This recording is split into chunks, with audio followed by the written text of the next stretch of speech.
Hey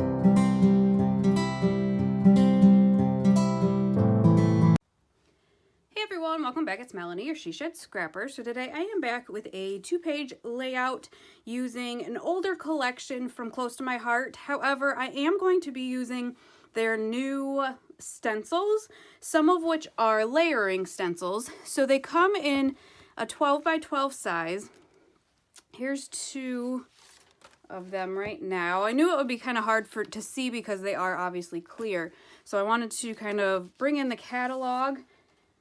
So these are the options here. So they come in groups of 3. This is one group up top and a second group down below. I will be using this stencil bundle at the top here.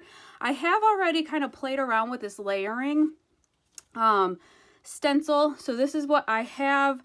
I just cut this out. I kind of went a little crazy, I guess, with my blending brush, and so I had to kind of cut it out to get, I guess, my blemishes away, so to speak. I won't be using this one, but just wanted to highlight this one as well. So this is a really cute suitcase here, and that's another layering stencil, and I just thought that was really cool.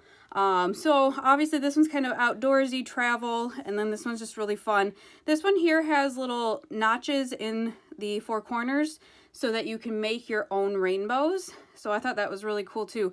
But we will kind of get started. I just wanted to highlight the stencils and show you what your options are with those. So the collection I am using today, like I said, is an older collection. It's called Wander. I don't think it is available anymore, unfortunately. But what I'm going to do today is kind of do a grid layout. I kind of sized it out ahead of time because I am going to use 6 different patterns on one page, and just wanted to make sure that there was a border of white all the way around the layout and then in between my sections as well. I believe the bigger pieces are 5.5 by 5, and then the smaller pieces maybe an inch by 5 or 5.5. I'm sorry, I probably threw away my sheet already telling me the dimensions. I have seen lots of grid layouts, 1-page layouts, and just kind of wanted to try my hand at it for a 2-page layout. I think you're gonna see when I cut the next pattern, which I think is the back side of this, I cut it wrong. I did the 5.5, yeah, the wrong way. And so I ended up having to recut it. Thankfully, I had more of that paper. Otherwise, my icons would have been sideways or upside down. And I almost did it again, actually, I think. So I took the one that was correct to try to make sure I did not make the same mistake twice. So I'm going to line that up. Some of these were scraps, which I love using up as much scraps as I can. That paprika color, that kind of rust color, that was a scrap. So that worked out for the smaller part because it wasn't a very wide scrap. But this is kind of going to be my base. I will go ahead and tape them all down. And then I just used my T-square just to make sure everything was kind of lined up properly. So I have these 3 photos here. There is kind of a scenic overlook in our small town, and it overlooks the lake in town, and we just love climbing to the top. So there's been several layouts that I've done kind of with the same background pictures. It's just such a pretty view that every time I go up there, I just tend to take lots of pictures. And this specific day, the whole family went up there, and so I definitely wanted to document that. A little bit cloudy of a day, but the pictures still turned out great. This is a great kind of overlook in the fall too. I love that view when the colors start changing. So pretty soon here shortly, that will take place. I decided to back the Explorer that I had used on the stencil with that Harbor color just to make sure that it popped a little bit more. I apologize that I did not do the stencil part on camera. I was kind of just playing around with it, and I liked how it looked, and so I just went ahead and used it. I'm sure there'll be several more times I use the stencils, and I'll try to show you that. It is very easy though. You kind of just start on the base layer and then do, the middle layer and then the top layer, and just move the stencil up. So not really too difficult. And one thing I did find is that, like I said in the beginning, I did kind of go crazy with the blending brush. And if I were to do it straight on the layout, I would definitely have to be a lot more careful, or kind of have a scrap piece of paper at the top just so I did not get excess on my layout. So that was one thing that I did find while doing it. I was not careful whatsoever. So the embellishments with this layout were frames, which I love. I love stacking frames, and so that's what I decided to do to embellish this layout. And it just turned out that the least busy pattern paper I used were in the top two corners, outside corners, which was really nice. So I decided just to kind of go with that for my embellishing. And so I'm just going to kind of stagger the frames at the top. I love that they're kind of different sizes and actually shapes, because I am going to add another one to the top there. And you can see that there is a rectangle one to the left as well.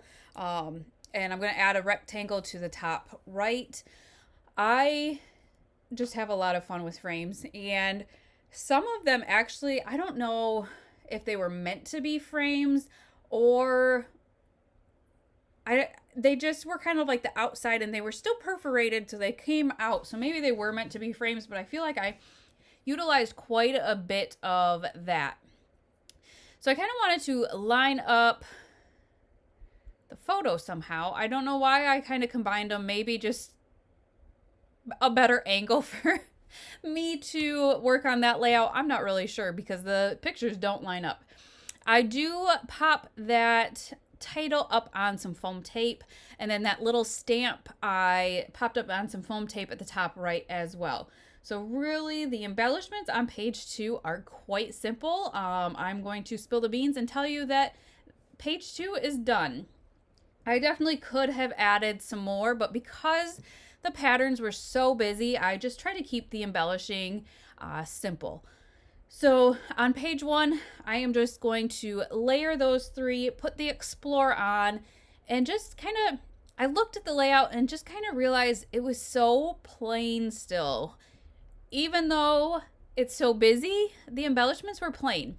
So I went ahead and got this s'more stamp out of the current catalog. So if you like it, definitely grab it, because it will retire at the end of September.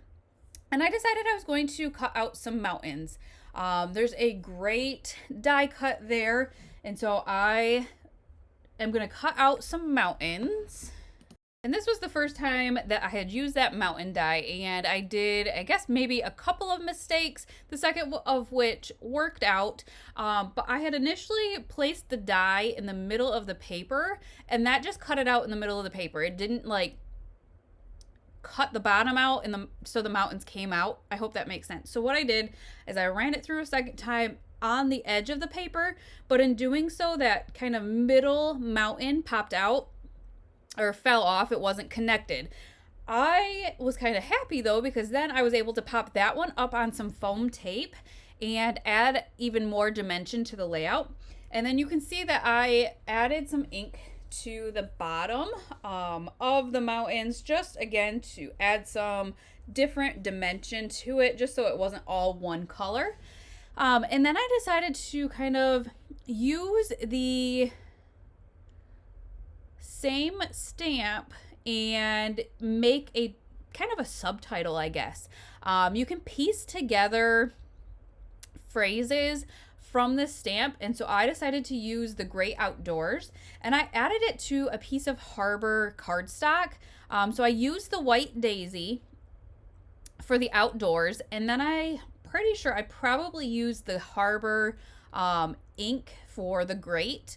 It just ends up being obviously the same shade, just a little bit darker on the cardstock. So that's kind of going to be my title. I just trimmed it down a little bit, and I'm going to overlap it on the mountains. And we are almost done with the embellishments. The last thing I'm going to do is, I think I still have a couple of pieces of on the sticker sheet, I guess. So I do find a nice yellow arrow, or maybe it's in the die cut here. It must be in the die cut here, because the icons I have on the sticker sheet left just are not things or icons that I think I will use, unfortunately. But I do find that little yellow arrow, and I think that is going to finish off my embellishing for this layout. So I hope you guys enjoyed, and we will see you next time. Bye, guys.